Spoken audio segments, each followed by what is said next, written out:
biggest risk you're taking by exceeding those working hours is the risk of getting deported. Maximum rejections happen due to financial documents. Some countries will want to see the source of the money that you've got, right? Because suddenly if you're putting 20 lakh rupees into your account, not only will the visa officer question you, even the IT department might question you, right? And one thing which is a huge no-no, and it's unfortunately a big practice in India, particularly in certain states of India, is fraudulent bank documents. So do not fabricate your documents. Do not manipulate your IT returns. That's a mistake a lot of people make. Gadgets is something everybody loves. And once you go there, you feel like, oh, I can buy this now, I can buy that now in this country, and not wait for the version to come to India. Right. Apoorva, I can talk from personal experience that the first 2 to 3 weeks are the most difficult for a student, right? How you spend your first 2-3 weeks in that country will shape up how the rest of your life in that country is going to be.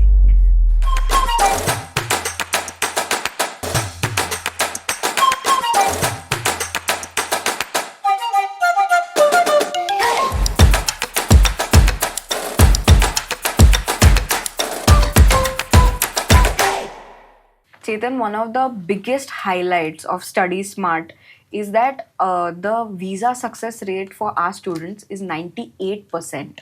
That is a crazy statistic to have in itself, especially over years. Right. So what are we doing differently? Right. So yeah, it is a crazy statistic to have, but there are many consultants operating at that kind of a level. But yeah, it takes a lot of effort and a lot of steps, precautionary steps in the entire student's journey to maintain that. Right. A lot of students don't understand that a visa process is equally important as the admission process, and is equally difficult and requires that much planning and effort as well. So a lot of students would put a lot of effort in the admission process and not do any preparation early on for the visa. And then last minute, they will not have the kind of documents they need to furnish it. So very important to maintain a high visa success rate is that while you're applying for the universities, you also start planning for the visa process, because certain countries will require financial documents to be maintained over a period of time. Right? So if I give an example of Ireland, for example, they need 6 months of bank statements showing that you've maintained the funds that are required to study in the country. Now, if a counselor tells you in June that you need to maintain the funds and you have to go for the September intake, it's just not possible. But we at Study Smart, what we do is the student would typically start applying with us by November, December. That stage itself, we do their visa counseling, where we tell them what are the requirements for the visa, so they're well prepared before time with all the visa documentation. Okay. What about, the PDFs and other documents that need to be submitted? Is there any particular do or don't with regard to that? Right. Maximum rejections happen due to financial documents. Right. So financial documents play a very important role. Number one, you need to be meeting the prerequisites of the financial requirements. So some countries will want 6 months old funds, some countries will want 3 months of fund maintenance. Some countries will want to see the source of the money that you've got, right? Today, if I'm making a 20 lakh deposit in my account, right, a big deposit is a no-no. You want to build up the kind of balance over a period of time, because suddenly if you're putting 20 lakh rupees into your account, not only will the visa officer question you, even the IT department might question you, right? And the embassy officer is very well within their rights to ask you, where has this 20 lakhs come from? So then you have to be able to furnish the source of where the money has come from. Also the requirements of the financial documents. Some basic requirements get missed. For example, once a student put his bank statements but missed on putting the bank stamp. The visa got rejected because the stamp was missing. Logo is mandatory. So if the bank logo is not there, again the visa can get rejected, as simple as a logo not being there. So if you remember, all the traditional banks will print it on that dot matrix printer, which will never have a logo. Right? And there are students who submitted those bank statements and got rejections. So the compliance requirements of the document, the financial documents need to be maintained, and the funding requirements both need to be maintained. And how do you basically, because it's a huge list of documents that you're submitting, how should those be organized so that it's easy for the visa officers, the people at the embassy? So our role as counselors, again, is to make the decision making for the embassy officer easy. Right? So many a times students and parents, the mistake they make is they make their visa files huge. अरे ये भी डाल दो, अरे property के भी papers डाल दो, वो मेरे पास ये mutual funds है उसके भी डाल दो. So they feel that if the more we show, the better it is. But no, because that means more scrutiny of documents, more work for the embassy officer. So you want to keep the file as lean as possible and keep it to the requirement that's required. Right? So today, if the funding requirement is say 30 lakhs, you can show funds up to 40, 45 lakhs. But you cannot You don't want to show 1 CR or 2 CR of fund because it's of no use, right? So keeping the file very lean and following the checklist. So every country has a very precise checklist of documents that they want to see. Stick to the checklist. Do not go beyond the checklist and put unnecessary documents because only will make the embassy officer, why are you doing it? We've not asked you for documents. Why are you giving us these documents? So it kind of raises doubt as well. Okay. Some students may have taken a gap year in between, something like that. Will that also affect the visa documentation? So it will affect the visa success rate. Okay. So today, if you have a gap which is unjustified as to why you have taken an education gap, then the visa chances reduce drastically. Moreover, again, you might be flagged as a potential migrant in the system.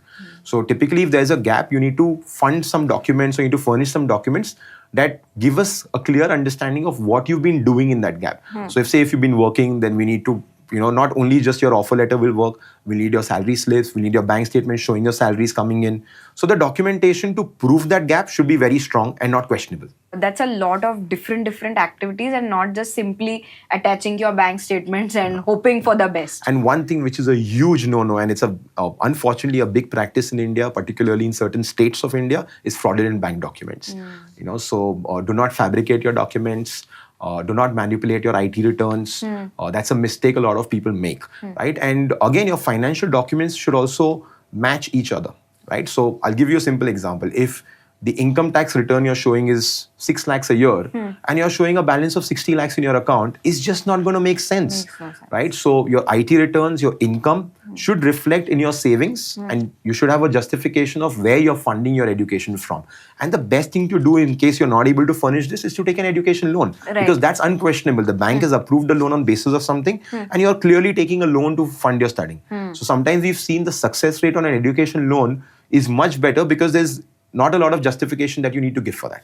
Right. You just mentioned how showing an education loan might be more beneficial for your visa process. Right. So I want to understand, how does education loan help with the study abroad journey and what is something the students should keep in mind? So education loans have become a big driver and leverage for students. A lot of students who could not think about going abroad or found that it was too expensive for them are able to now fulfill that dream because education loans are much more easily available. Right. And there's a wide variety of banks that are giving loans as well. The only thing that a student wants to watch out for while taking an education loan is apply in multiple places and see where are they getting the best interest rate from, because the interest can be heavy. So the higher the interest, the more you'll end up repaying. Right. Also, they are not aware of the CIBIL requirements. A lot of parents in India are careless, don't have the education or the prior background that they need to maintain their CIBIL score. So if your CIBIL score is not good or your guarantor CIBIL score is not good, getting a loan becomes very difficult. So as long as they watch out for these two things, maintaining their CIBIL score and ensure they've had a clean credit history, they should get the loan fairly easily. Okay. And do you also get an education loan for accommodation? Yeah, so education loan does not only cover your tuition fees, it covers every cost associated with your plan of studying in a foreign country. So that not only includes your tuition fees, your flight expenses that you incur for books, your accommodation and living cost, that is boarding as well. So you can take an education loan for whatever you want, if some students only take it for tuition fees, some take it for tuition fees plus living expenses, but that option is very much available. Okay. For our students watching this episode, we've done a full detailed breakdown of finance, forex and accommodation in episode 6. We are linking it in the description box below. Please go and watch it so you'll get a much better idea on the current summarized version of it. Great. After jumping through all of these hoops, our student has finally made it abroad.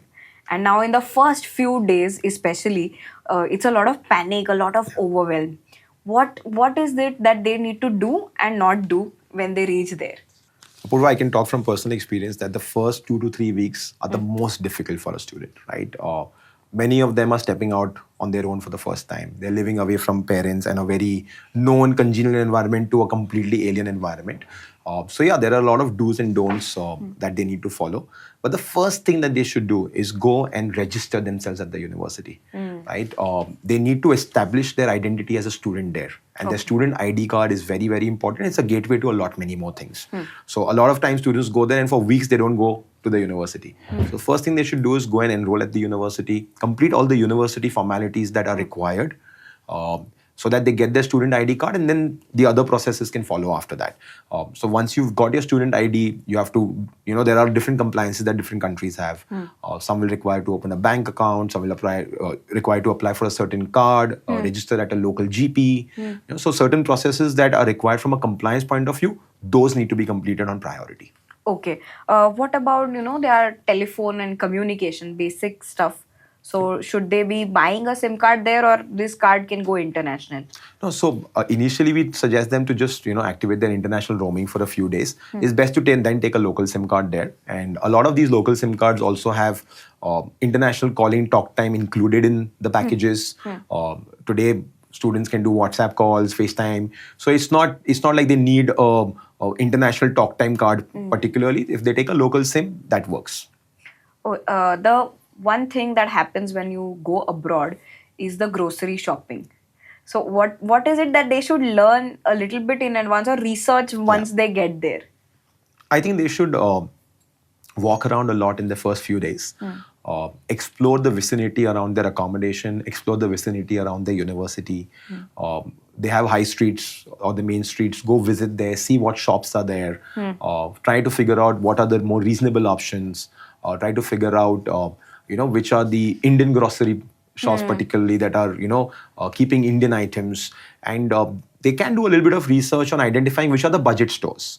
Like, so if I take UK's example, a Tesco and Asda are relatively what you call a big bazaar of India. Okay. Whereas something like a Waitrose is a more premium store. So today, if a student goes for the first time and walks in straight into a Waitrose, his budget is going to go for a toss. Correct. Right? So identify which are the reasonable places to shop, and the students there have fantastic student discounts. So once you get your student ID card, that itself can get you a discount in a lot of places, and there are some special cards that students can apply for, which will give them further discounts. So right from discounts on grocery shopping to technology shopping that they want to do, phones, laptops, restaurants, travel, flight tickets, train tickets, they can perpetually get a student discount on everything. So they should be aware of what are the discounts that are available. Again, if they just join some WhatsApp groups of students, or even if they go to the university normally has a help desk or a counseling desk available for international students. Okay. So if they go there and they speak to the counselor will also give them a complete download of what is cheap, where to shop from, where not to shop from. So taking that help that is available in the university is also very important. Right. One thing that comes to my mind is, once you have your student ID card, you will also need some help with getting around. Like you said, walk a lot. Yeah. But also they'll need to use public transport. Yes. So do they also look into that where, their student ID might help them with the public So different countries have different provisioning for students. So if I again take UK's example, they have something called an Oyster card, which works on every public transport. So it works on buses, it works in trams, trains, everywhere. And again, that Oyster card has a student Oyster card that they can apply for which they have to upload their student registration proof, and they get a 33% discount on all travel. Wow. Right? So there are different facilities in different countries that are available, but travel can become a lot cheaper if they're using a student pass. Then students also want to assimilate socially within the university. So what steps can they take for that? Yeah, I think the first advice I can give particular to Indian students is get out of your shell there, right? We are introverts by nature, right? And especially when we go to a foreign country, we feel even more introvert. So be an extrovert, go meet people, don't be afraid of talking to people. Socially, people are far more open to socialize in these countries than they are in India. Okay. Right? Moreover, the university also has variety of platforms which will give you the opportunity to socially engage with other students, right? So there are societies and clubs. So today, if you're if you're fond of singing, you can join the singing society, and they'll have regular group up meetings, they'll have practices, they'll have some kind of shows being conducted. So automatically you'll interact with others. If you play a sport, then join the sports clubs. So there are various opportunities available within the university infrastructure to have a very rewarding social life. But the students have to take that step and that initiative from their side. Nobody's going to come and force them to do it. They have to be proactive to assimilate. 100%. And will the campus briefing or some kind of orientation help with this process? So I think almost every university would keep an orientation week, right? Where right up to the first 15 to 20 days of the university starting, there's a proper campus tour that's given, a proper orientation of each department is given. The students are given a download on what their rights as a student are. They're given a download on what are the different help desks that are available. So some universities would have a special IT help desk where they can get access to free software, a free repair of their laptops. A lot of universities would have career teams. Some of them would have, like I said, counseling desk, acclimatization desk, accommodation desk. So they should be aware of what all are the facilities that they have at the university, and that will only happen if they attend the orientation. Attending the orientation is an absolute must for every student. Okay. Will it also help with the part-time work they might be requiring to cover their basic expenses at least? Apoorva, one interesting fact is that many part-time jobs are available on campus itself. Right? So the university themselves, almost 40% of their overall staff is comprised of students that are studying with them.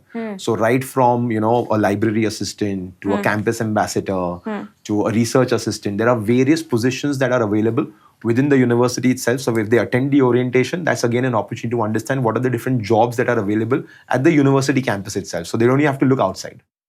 Another probably very basic question for you is that once we go abroad, we tend to go in a mind space where we want to carry a passport everywhere. What should students do? And they have particularly more documents that they are carrying. What should they do with all of these documents? So it's an absolute no-no to carry your passport around. You only need your passport to register at the university, and you probably might need it to open your bank account. Barring that, you don't need your passport anywhere else, right? So whatever documents you have, like your original academic documents, your passport, your license, or your PAN card, or whatever documents you've carried, your Aadhaar card, just put it in a small locker in your room. You don't need to carry it around. Your student ID alone is good enough as a proof of your identity wherever you go. Obviously, if you're traveling to another country, then you need to carry your passport. But if you're roaming around within the country, you don't need your passport to be carried. And then technology can come to your rescue. You can have it on your Google Drive. Yeah, 100%. So a lot of, these, like how we have DigiLocker, all these countries also have digital platforms where you can upload your identity, and wherever you need to show that identity, that can the digital form can also work. Okay. One more aspect is medical help.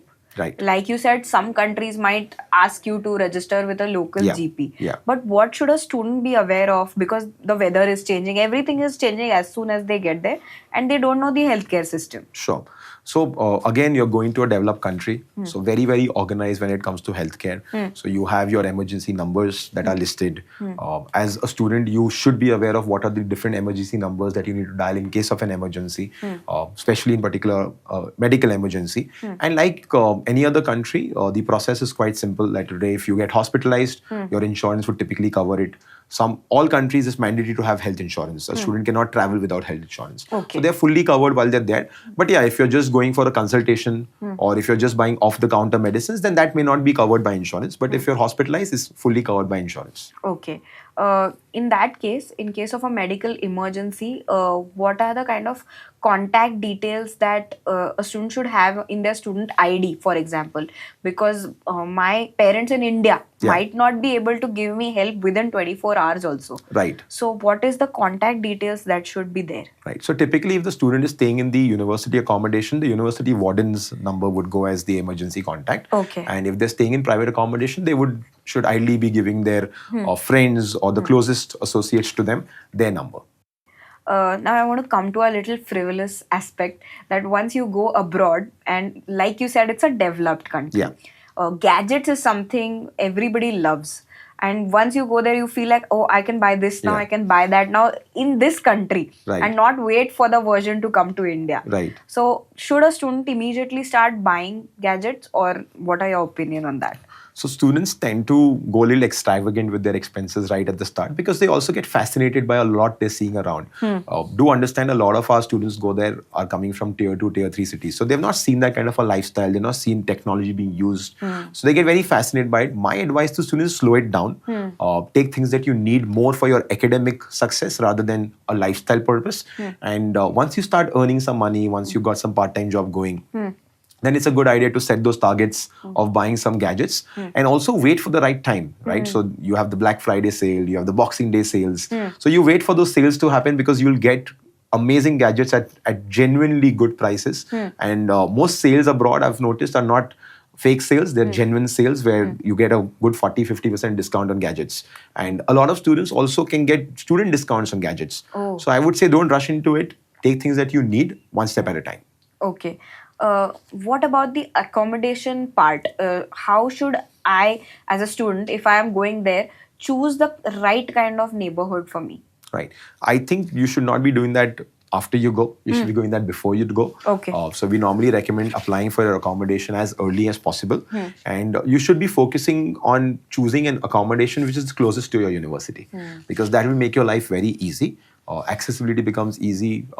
You save on transport cost as well. And believe me, when you have to wake up on a cold winter morning at 7 a.m. and walk to your university, if the walk is more than 15 minutes, you'll end up bunking a lot of classes. Oh, yeah, that's a very important factor to consider because it's actually going to affect how you study as well. 100%. See, your accommodation is going to affect your overall well-being in that country. So today, if you're not in a good accommodation that is looking after your basic living needs, that will reflect on your academics as well.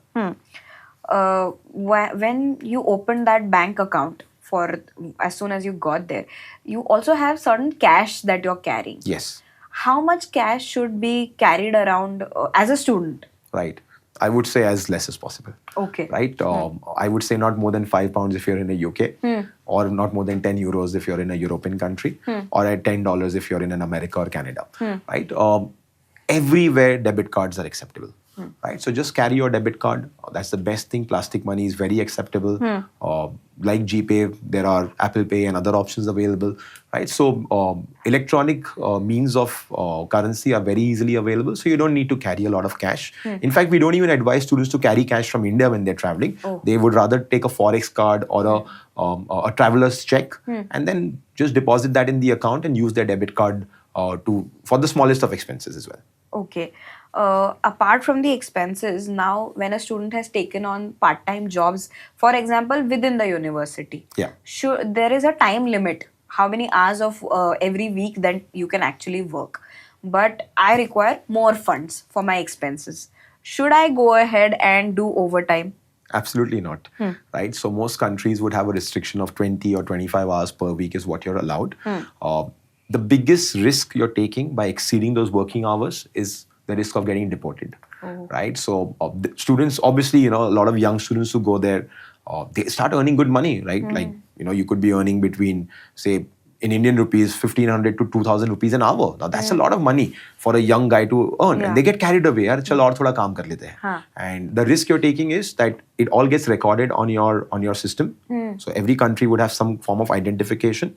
And whatever hours you're working will get recorded. So today, if your employer reports that you worked more than what you have supposed to, then both of them are at a risk. Okay. The student who's working also can get deported and the employer can also get fined because he's got that guy to work illegally. Right? So firstly, most employers will not allow it. They will ensure that the 20 hours a week are not exceeded. Right. If the employer allows it also, there's a risk of the student then getting caught. Okay. Another violation that might take place, especially initially, is that all of these mandatory registrations or regulations that need to be followed are not followed. Yeah. What happens in that case, and should a student be aware of it? 100%. So, we do a massive pre-departure briefing with all our students before they go. And the idea of the pre-departure is to make them aware of the mandatory requirements that they need to fulfill. Obviously, these vary country to country. But if they are not fulfilled, you're risking deportation. At times, you're risking de-enrollment at the university as well. So I would say they're absolutely mandatory. If your counselor has not told you what they are, please ask them before you leave. And at the same time, there's support in the university also available to understand what are the compliances and how they need to be fulfilled. Okay. So any deadlines related to mandatory regulations must be followed. Must be adhered at any cost. Okay. That's fantastic to know, and I think it's something that every student should keep in mind if they want to ensure that their journey is smooth. Absolutely. What is the single most important piece of advice you would give a student who's now ended up in a foreign university? I think the first 2-3 weeks are the most critical. students should spend as much time as possible in acclimatizing themselves to the place, to the weather, to the people. So go out as much as you can, meet different people, meet a lot of locals, right? Spend time in understanding their culture, understanding their ethics, understanding the value system of that country, right? Because the faster you acclimatize, the easier it'll be for you to kind of settle in, easier it'll be for you to find a part-time job. Because today, if I'm, say, going for an interview and I'm speaking like a local and I'm speaking the local slang, the person might think, oh, he's been here for a while, so he'll be able to do a much better job at the part-time work, right? So acclimatizing yourself is the most important thing. A lot of students waste their time in maybe watching a lot of content in Netflix or just doing nothing, right? So I think how you spend your first 2-3 weeks in that country will shape up how the rest of your life in that country is going to be. This is very important, and the part about spending too much on Netflix and not locally, I think that will strike a chord with a lot of parents more than the students. I'm sure it will. Yeah. This has been an amazing episode, and thank you so much. This is a comprehensive episode that has covered everything that you need to do. Sure. So I'm sure the students have loved it. Thank you for being here. Most welcome, Apoorva. And if I can share more, in fact, I would request that we do an episode only on pre-departure. There is a lot more that we can talk to the students about what they should do before they go as well, right? So what are the prep work they need to do go? And there's a lot more I can talk about on what they should do once they reach the country. And I think we can break it down country-wise as well. Sure. So what I can understand is that Chetan is really excited to come back on the big leap and help you guys even more. So please show us love by liking this video, sharing it with your friends and family, subscribing to the channel, and add your questions in the comments. I'll ensure that I ask them in the next episode and you get the right answers. Please like, share, subscribe. Keep learning, keep growing, and keep dreaming big.